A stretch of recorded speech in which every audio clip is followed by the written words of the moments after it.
Shabbat Shalom Beit David. Welcome to our guests. Boker Tov. It's intriguing how life has a way of circling back to places that hold a special connection to our past. At times unexpectedly and at other times deliberately, we discover ourselves returning to these sites deeply intertwined with the stories of our lives. It could be coming back to the cities we once lived, the places where we used to work, or passing by the school where we first learned to write. Walking around my native neighborhood here in Minsk, I used to come across the public school where I spent the first years of my life. Even without going inside, I could easily recall some details of its interior. The color of the doors, that chilly feel of the walls on a hot day, or draped chairs of the auditorium on the top floor. But mostly it's not exactly the site that we remember, but rather certain events, situations related to it. So recently, walking by that school, I suddenly recalled how I was given 50 rubles to buy bread after classes. And on that day, I've lost the money for the first time in my life. At that time, I couldn't realize how insignificant that amount was. It was the end of the world for me. Crying for hours and hours, I looked for the bill all over the neighborhood, on each of the 4 floors, everywhere I've been on that day. And I couldn't find that money. Now, through the years, I recall this with a smile. Our memories are like guideposts that beckon us back to where we've been, helping us appreciate the path we've traveled so far. Isn't it unbelievable? Talking about the school years, consider our today's portion a unique class in the geography of Israel, since Tavo, which fittingly means when you come, invites us to revisit a very special site. It depicts the 2 mountains, Mount Eval and Mount Gerizim, where, before we would take possession of the promised land, we were instructed to perform a specific location-based ritual. After crossing the Jordan River, upon entering the Holy Land, on Mount Eval we were commanded to place large stones covered with plaster, and write on them all the words of the teaching, and then build an altar there.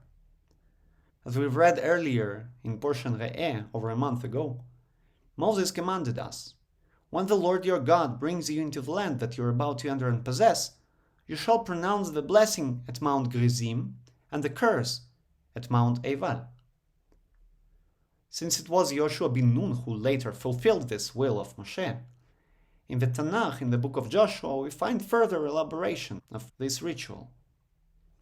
6 tribes were sent to each mountain, and all Israel and their elders and officers and their judges stood on this side of the ark and on that side before the priests, the Levites, the bearers of the ark of the covenant of the Lord, half of them in front of Mount Gerizim, and half of them in front of Mount Eval, as Moses, the servant of the Lord, has commanded, to bless the people of Israel first.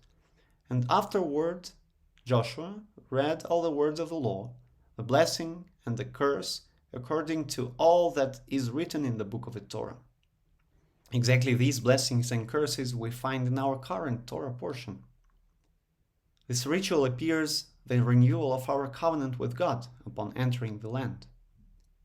Not only do we hear about the curse and blessing awaiting us depending on which path we choose, this ritual is also very visual, with Mount Eval's barren slopes, which don't retain water, serving as a metaphor of barrenness that accompanies those who stray from the Torah, and on the other hand, Mount Gerizim, with its lush greenery, which symbolizes the bounty that flows from a life guided by the Torah.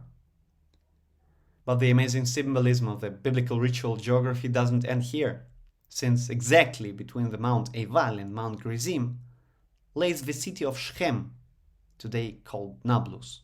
This is the same Shechem that Shimon and Levi, the sons of our forefather Jacob, once defeated in retaliation for the seduction of their sister Dinah by the son of the local king. This is the very same Shechem where their father Jacob bought land, raised an altar, and dug a well. This is the same city where before long the remains of Jacob's son Joseph will finally be laid to rest. brought back by our people from Egypt. This is the very city of Shem where God appeared to Abram, still not Abraham at the time, and said, I will assign this land to your offspring.